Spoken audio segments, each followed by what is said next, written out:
Simpleng post lang, pero parang kasalanan ko pa. Hi guys, gusto ko lang ilabas to.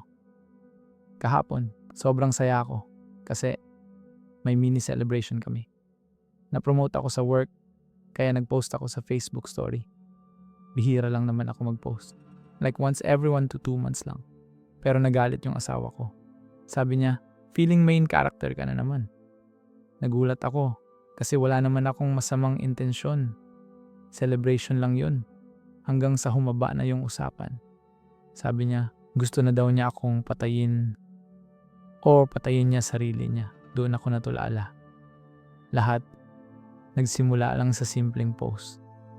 Tapos sinabihan pa akong makitid ang utak at walang laman. Imagine, masaya ako dahil sa promotion ko.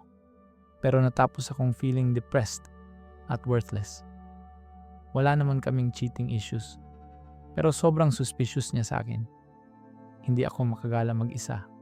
Kahit simpleng grocery, dapat kasama siya o anak namin.